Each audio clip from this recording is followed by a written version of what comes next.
एक बार फिर से पाकिस्तान और भारत के जो जंगी तैयारे हैं वो 3 मकामात पे आमने सामने आए हैं। पाकिस्तान की तरफ से जो जवाब दिया गया भरपूर तरीके से, पाकिस्तान पहले वार्न करता रहा, पाकिस्तान ये समझाता रहा कि पहले सबूत लाए जाएं किसी न्यूट्रल अंपायर के जरिए, किसी तीसरे मुल्क के जरिए बांग्लादेश के अंदर किस तरह से पाकिस्तानियों से मोहब्बत की जा रही है। क्योंकि जब से शेख हसीना वाजिद की रिजीम चेंज हुई है, खुल के उन्हें अपने जज्बात का इजहार करने का मौका मिला है। यूक्रेनी सदर की तरफ से पाकिस्तान पर हज़ा सराय की गई है, पाकिस्तान के ऊपर, चाइना के ऊपर, दीगर ममालिक के ऊपर इल्जाम धर दिया कि जी पाकिस्तान का किरदार है, पाकिस्तान के कुछ जंगजू हैं जो रशिया की तरफ से लड़ रहे हैं। बिस्मिल्लाहिर्रहमानिर्रहीम, अस्सलाम वालेकुम, मैं हूं मोहम्मद जुनैद हलीम। नाज़रीन, आज 5 अगस्त है, यौम इस्तेहसाल कश्मीर। आज 6 साल लगभग हो चुके हैं कश्मीरियों के बुनियादी हुकूक को सल्ब किए हुए। वैसे तो एक तवील तारीख है, 1947 से लेकर अब तक उन पर मजालिम ढाए जा रहे हैं, लेकिन 2019 के अंदर 5 अगस्त को जो शबखून मारा गया था, आर्टिकल 370 को खत्म करके, जो उनकी बुनियादी हैसियत थी कश्मीर की, जो अक़वाम मुत्तहिदा की करारदादें थी, उन्हें भी सबूताज किया गया। इंडियन जो कॉन्स्टिट्यूशन था उसे भी सबूताज किया गया, और फिर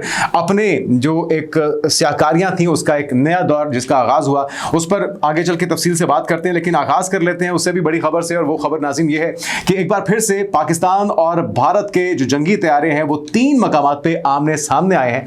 लेकिन इसकी वजह कुछ और थी। ये जंग नहीं थी, ये लड़ाई नहीं थी, ये किसी को निशाना बनाना नहीं था, बल्कि जो खबर रिपोर्ट हो रही है उसके मुताबिक गुज़िश्ता रात नाज़रीन पाकिस्तान और भारत की फिजाई अफवाज ने बैनुल-अक़वामी सरहद के ऊपर बुनियादी तौर पे और लाइन ऑफ कंट्रोल में और इंटरनेशनल बाउंड्रीज जिसको कहा जाता है, बैनुल-अक़वामी सरहद, वर्किंग बाउंड्री और लाइन ऑफ कंट्रोल, ये 3 ऐसे मकामात थे जिसके अंदर खासतौर पे कश्मीर का इलाका आ जाता है, जिसमें सियालकोट का इलाका आ जाता है, जिसमें राजस्थान और चौलिस्तान का इलाका आ जाता है। तो इन मुख्तलिफ मकामात पे इन तैयारों की ड्रिल्स हुई हैं और बाउंड्री के अपने अपने इलाकों में मामूल की फिजाई जंगी गश्त, जिसको ए कॉम्बैट पेट्रोल कहा जाता है, इसका मुजाहरा हुआ है। क्योंकि बयानात तो जारी हैं और हम पहले आपको बता चुके हैं कि अक्टूबर से पहले नरेंद्र मोदी दोबारा से पर तोल रहा है। जिस शिद्दत के साथ हथियार खरीदने की दौड़ वहां पर जारी है और जिस तरीके से वो अपने लोगों को खौफ में मुब्तला किए हुए हैं, आए रोज़ वहाँ पे जो जंगी मशक़ें हैं उसका इनेकाद तो किया जाता है। जवाबी तौर पे पाकिस्तान भी यकीनी तौर पे खामोश तो बैठ नहीं सकता।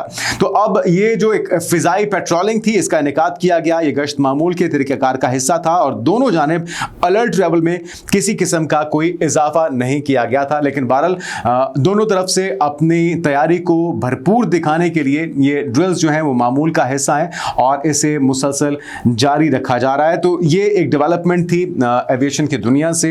पाकिस्तान एयरफोर्स हो या इंडियन एयरफोर्स हो, अपने तौर पे बुनियादी तौर पे ये साबित करना था कि दोनों फोर्सेस, दोनों एयर फोर्सेस मुकम्मल तौर पे अलर्ट हैं और अगर किसी तरफ से कोई जारियत होती है तो उसका भरपूर जवाब देने की पोजीशन में है। अब आते हैं नाज़रीन अगली खबर की तरफ। पाकिस्तान की तरफ से जो जवाब दिया गया भरपूर तरीके से, पाकिस्तान पहले वार्न करता रहा, पाकिस्तान ये समझाता रहा कि पहले सबूत लाए जाएं, किसी न्यूट्रल अंपायर के जरिए, किसी तीसरे मुल्क के जरिए आप तहकीकात करवाएं, हम उसके अंदर ताउन के लिए तैयार हैं। लेकिन पहलगाम का ड्रामा रचा के पाकिस्तान के ऊपर इल्जाम धरा गया और फिर उसका बबेला किया गया।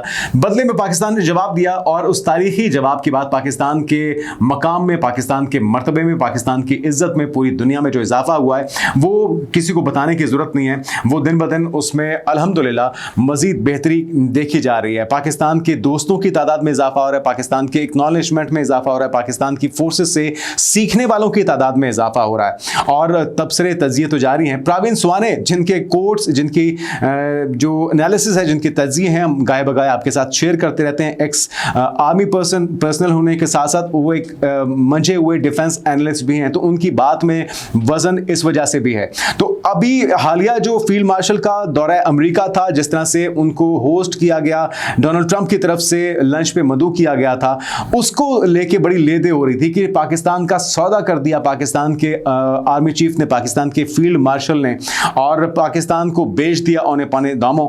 प्रवीण स्वाने का इस बारे में क्या कहना है, उनकी राय क्या है इससे मुतल्लिक, उन्हीं की जुबानी सुनिए। देखिए, जहां तक पाकिस्तान का ताल्लुक है, हम पाकिस्तान को हमेशा एक जॉन्डिस तरीके से देखते हैं।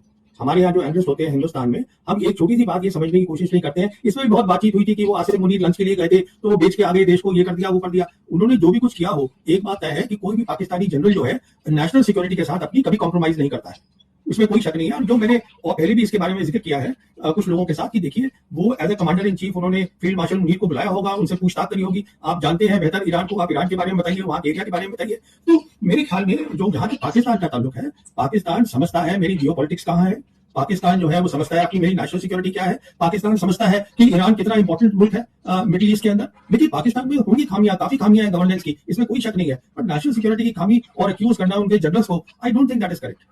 ये बात 100% दुरुस्त है नाज़रीन, क्योंकि पाकिस्तान के अंदर भी दीगर ममालिक की तरह बहुत से मसाइल हैं, पॉलिटिकल डिफरेंसेस हैं और उनको दूर करने के लिए कोशिश भी हो रही है। लेकिन जहाँ पे कौमी मफाद की बात आती है वहाँ पे कोई भी सियासी जमात हो या पाकिस्तान का कोई ऐसा हाई कमान ऑफिशियल जो कि अस्करी कमान से ताल्लुक़ रखता हो, वो सवाल ही पैदा नहीं होता कि पाकिस्तान के मफाद को दाव पर लगाए, पाकिस्तान की सालमियत को दाव पर लगाए। और वो लोग जो इस तरह की बात करते हैं वो या तो नाकबत अंदेश हैं या वो ग्राउंड रियलिटी से नाबलद हैं, उनको हकायक से मुतल्लिक किसी किस्म की वाकफियत नहीं है। और अगर हमारे पड़ोसी मुल्क में बैठे हुए डिफेंस एनालिस्ट इस चीज़ को समझते हैं तो हमारे मुल्क के अंदर भी मौजूद जो ऐसे ना तजुर्बाकार लोग हैं या यूँ समझ लीजिए कि नादान दोस्त हैं, उन्हें भी इस चीज़ को समझना चाहिए पाक फौज के ऊपर किसी भी किस्म का इल्ज़ाम धरने से पहले। अच्छा, इसके अलावा नाज़रीन जो एक टेंशन क्रिएट हुई है, मुसलसल हुई है जब से नरेंद्र मोदी हुकूमत में आए हैं, जब से अंधभक्तों की हुकूमत कायम हुई है, तब से ये टेंशन मौजूद है पाकिस्तान के ऊपर मुख्तलिफ अंदाज में। कभी पहलगाम का बहाना बना के, कभी पठानकोट का, कभी मुंबई अटैक का,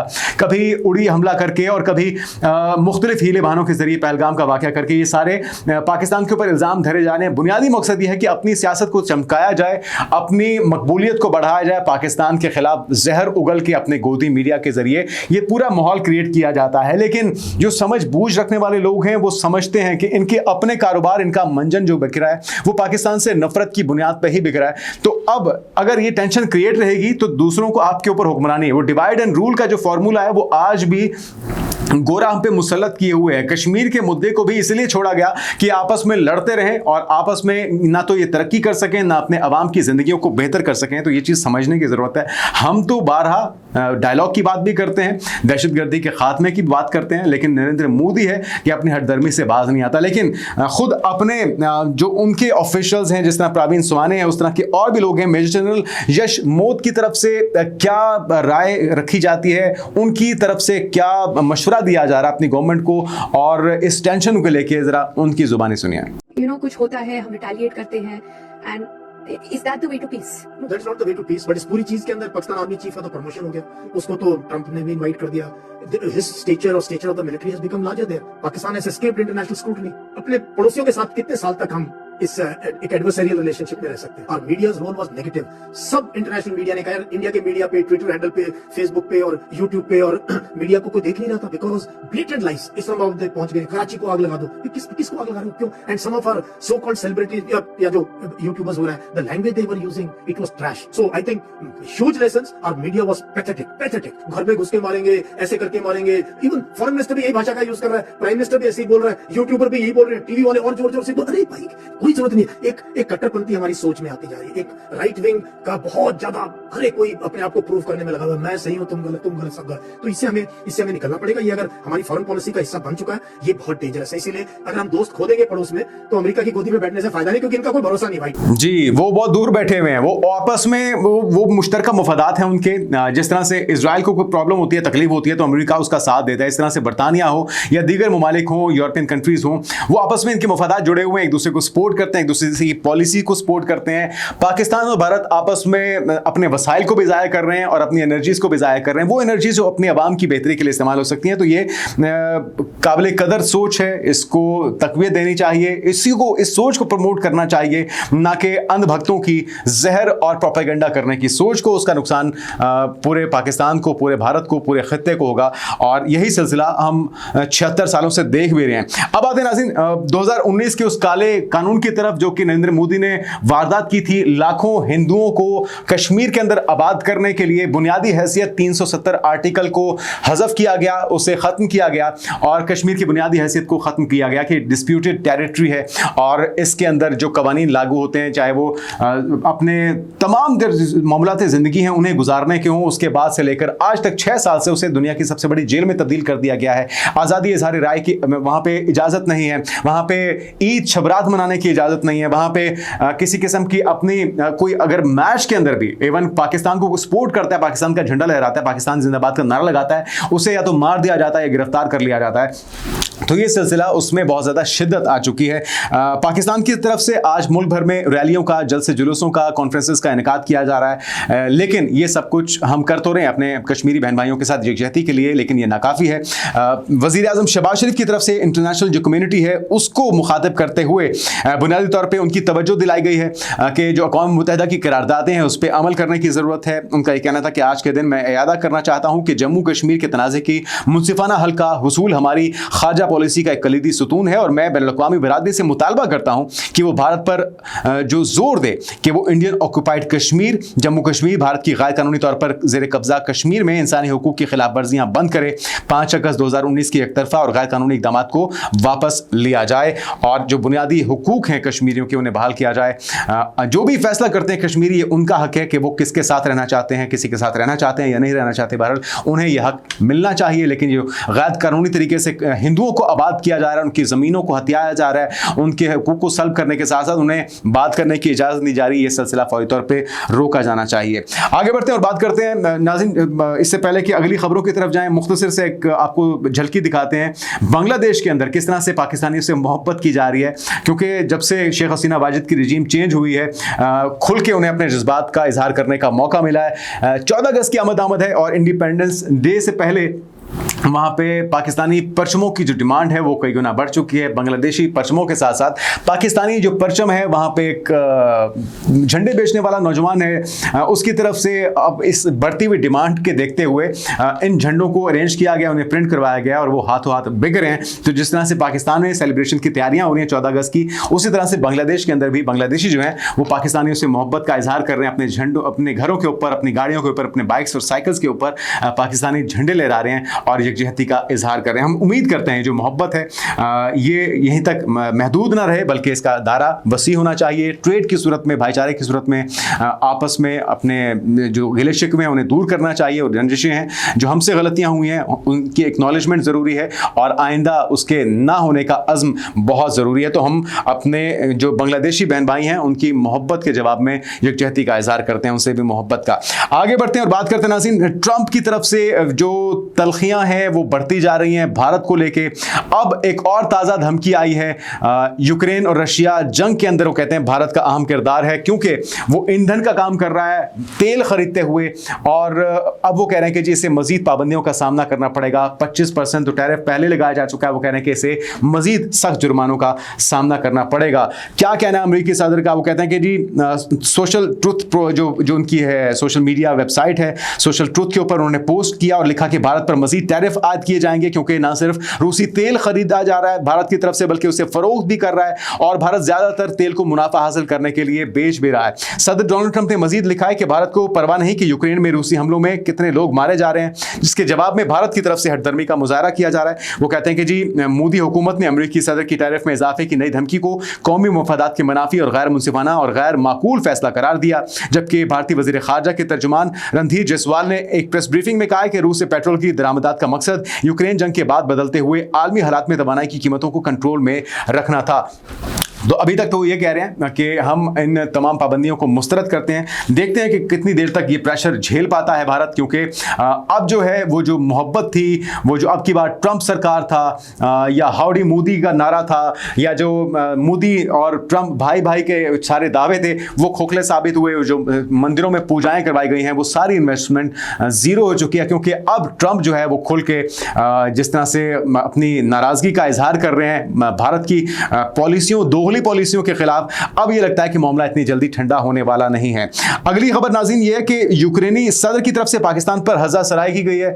कितने सालों के बाद उन्हें पता नहीं नींद से वो जागे हैं, बेदार हुए हैं और पाकिस्तान के ऊपर, चाइना के ऊपर, दीगर ममालिक के ऊपर इल्ज़ाम धर दिया कि जी पाकिस्तान का किरदार है, पाकिस्तान के कुछ जंगजू हैं जो रशिया की तरफ से लड़ रहे हैं। यानी कि इतना बड़ा मुल्क, इतनी बड़ी फौज और उनके पास फौज कम पड़ गई है, इस वजह से चाइना और पाकिस्तान के जो जंगजू हैं वो उस फौज जंग के अंदर अपना किरदार अदा कर रहे हैं। इल्जाम जो धरा गया है वो सुन लीजिए पहले कि यूक्रेनी सदर ज़ेलेंस्की ने कहा है कि उनकी फौज को मुल्क के शुमाल मशरकी इलाके में किराए के फौजियों का सामना है जिनका ताल्लुक चीन और पाकिस्तान समेत अफ्रीका के चंद ममालिक से है, जिसकी सख्ती से तरदीद की है पाकिस्तान के फॉरेन ऑफिस ने और इन इल्जामात को मुस्तरद किया है। अच्छा, पाकिस्तान के फॉरेन ऑफिस की तरफ से जो जवाब आया है वो ये है कि यूक्रेनी हुकाम ने अपने दावे के हवाले से कोई काबिल तस्दीक सबूत फराहम नहीं किए, ना ही बाज़ाब्ता तौर पर आगाह किया और इस मामले पर यूक्रेन से वजाहत तलब भी की जाएगी। और साथ में पाकिस्तान यूक्रेन रूस तनाज़े का पुरअमन हल चाहता है। अक़वाम मुत्तहिदा के असूलों के मुताबिक बातचीत और सिफारतकारी पर यकीन रखता है। पाकिस्तान ने इल्जामात को मुस्तरद किया है, कहा है कि अगर आपके पास सबूत हैं तो लाएं,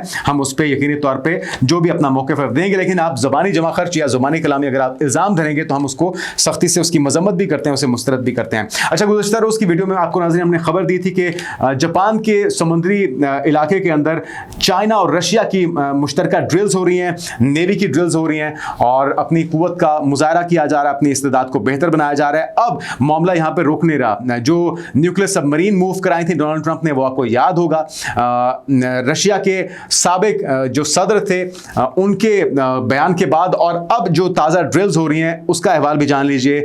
रूस और चीन मुश्तरका तौर पे जो मशक़ें कर रहे हैं उसके जवाब में अमेरिका, जापान और ऑस्ट्रेलिया की मशकें भी जारी हैं और ये हो रही हैं ऑस्ट्रेलिया के अंदर।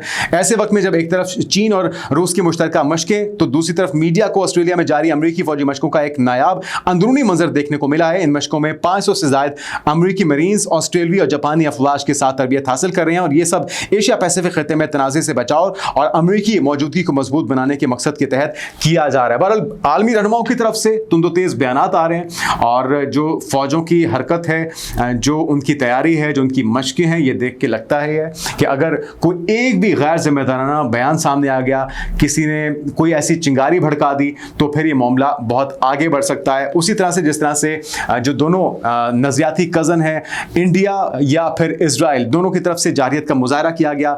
एक ने पाकिस्तान पे धावा बोला, दूसरे ने ईरान पर धावा बोला, लेकिन अल्लाह का शुक्र है कि मामला बहुत ज़्यादा बढ़ने से पहले ठंडा हो गया। क्यों? क्योंकि जिस तरह से मौसर जवाब दिया गया पाकिस्तान की तरफ से भी और ईरान की तरफ से भी, उसके बाद वो समुद्र की झाग की तरह बैठ गए हैं। लेकिन जो ताज़ा वारदात की गई है नेतन्याहू की तरफ से, अब ये कहा जा रहा है कि जो वो मुकम्मल ऑक्यूपेशन चाहते हैं, फुल ऑक्यूपेशन चाहते हैं गजा के ऊपर, फ़लस्तीन के ऊपर, और उसके लिए अपनी फौजियों की तादाद भी बढ़ाने जा रहे हैं। तो अब ये सिलसिला जिस तरह से हम देख रहे हैं कि पूरी दुनिया के अंदर एहतजाज हो रहे हैं, फ़लस्तीनियों के हक़ में बात की जा रही है, ख़ुद इजराइल के अंदर से मुख्तलिफ सियासी जमातों की तरफ से एहतजाज किया जा रहा है। साबिक सिक्योरिटी ऑफिशल्स की तरफ से, रिटायर्ड ऑफिशल्स की तरफ से नेतन्याहू को एक खत लिखा गया जिसमें मुतालबा किया गया कि फौरी सीज़ फायर हो और फ़लस्तीन के ऊपर मज़ालिम के सिलसिले को रोका जाए।